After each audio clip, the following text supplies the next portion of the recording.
Hello friends, ओम श्री गणेशाय नमः। जय श्री कृष्ण। आप सभी का स्वागत है आपके अपने यूट्यूब चैनल पर।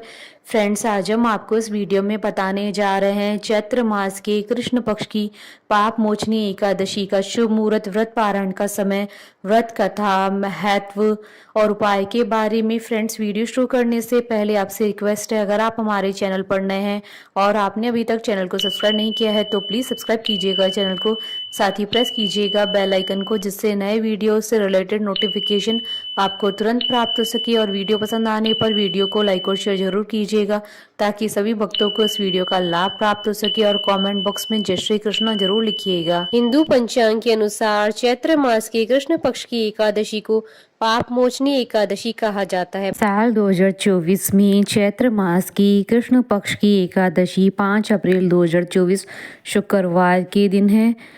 साल 2024 में चैत्र मास की कृष्ण पक्ष की एकादशी पर दुर्लभ संयोग बन रहे हैं। इस दिन साध्य योग, शुभ योग और शुक्ल योग का शुभ मास संयोग बन रहा है। इन योगों के बनने के कारण इस दिन का महत्व कई गुना अधिक बढ़ जाता है। इस दिन किसी भी पूजा पाठ, कार्य, व्रत करने में पूजा का कई गुना अधिक फल मिलता है और सभी कार्य सिद्ध होते हैं। पाप मोचनी एकादशी के दिन भगवान विष्णु जी के चतुर्भुज स्वरूप की पूजा करने का महत्व है। आज के दिन व्रत रखते हुए विधि विधान से भगवान विष्णु जी की पूजा करने से भूल चूक में हुए पापों से मुक्ति मिलती है। पाप मोचनी एकादशी का व्रत रखने वाले भक्तों को अगर भूल चूक में किसी तरह का कोई पाप हो जाता है तो उसके निवारण के रूप में भक्त इस व्रत को पूरा करते हैं। व्रत को रखने से पाप कर्मों के लिए मिलने वाले दंड से मुक्ति मिल जाती है। पाप मोचनी एकादशी का अर्थ है पाप को नष्ट करने वाली एकादशी। इस दिन विधि विधान से भगवान विष्णु जी की पूजा करनी चाहिए। पाप मोचनी एकादशी के दिन किसी की निंदा और झूठ बोलने से बचना चाहिए। इस व्रत को करने से ब्रह्म हत्या, स्वर्ण चोरी, मदिरापान, अहिंसा और भ्रूणघात समेत अनेक घोर पापों के दोषों से मुक्ति मिलती है। मान्यता है कि इस व्रत को करने से पापों का नाश होता है और सुख समृद्धि प्राप्त होती है। एकादशी तिथि को जागरण करने से कई गुना पुण्य भी मिलता है। फ्रेंड्स, अब आइए जानते हैं चैत्र मास की पाप मोचनी एकादशी के शुभ मुहूर्त के बारे में।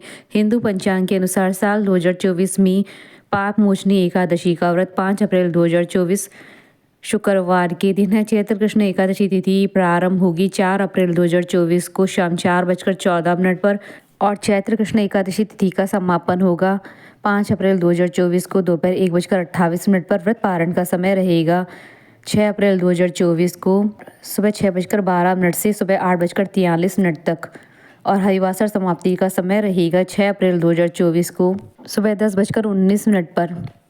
इस दिन साध्य योग सुबह 9:55 तक रहेगा। उसके बाद शुभ योग प्रारंभ हो जाएगा।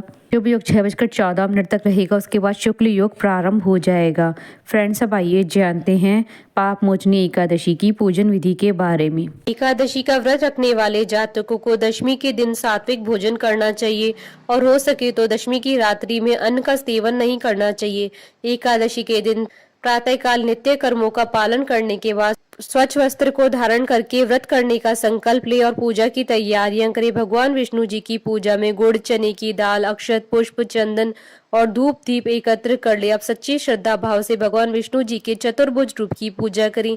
पूजा के बाद भगवान विष्णु की इस व्रत कथा का पाठ करें। घी का दीपक जलाकर भगवान के समक्ष जाने या फिर अनजाने में हुए पाप के लिए क्षमा मांगे।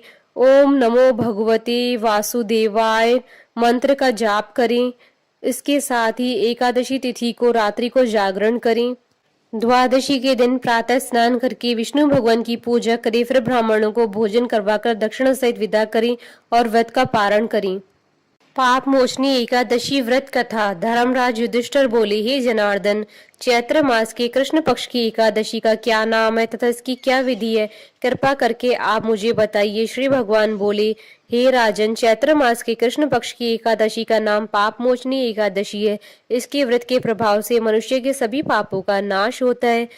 यह सब व्रतों में उत्तम व्रत है। इस पाप मोचनी एकादशी के महात्म के श्रवण व पठन से समस्त पाप नष्ट हो जाते हैं। एक समय देवर्षि नारद जी ने जगत पिता ब्रह्मा जी से कहा, महाराज, आप मुझसे चैत्र मास की कृष्ण पक्ष की एकादशी का विधान कहिए। ब्रह्मा जी कहने लगे, हे नारद, चैत्र मास की कृष्ण पक्ष की एकादशी पापमोचनी एकादशी के रूप में मनाई जाती है। इस दिन भगवान विष्णु का पूजन किया जाता है।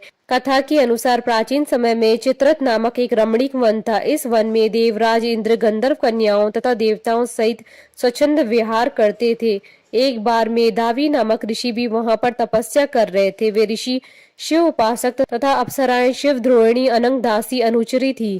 एक बार कामदेव ने मुनि का तप भंग करने के लिए उसके पास मंजू घोषा नामक अप्सरा को भेजा। युवावस्था वाले मुनि अप्सरा के हाव भाव, नृत्य, गीत तथा कटाक्षों पर काम मोहित हो गए। रति क्रीड़ा करते हुए 57 वर्ष व्यतीत हो गए।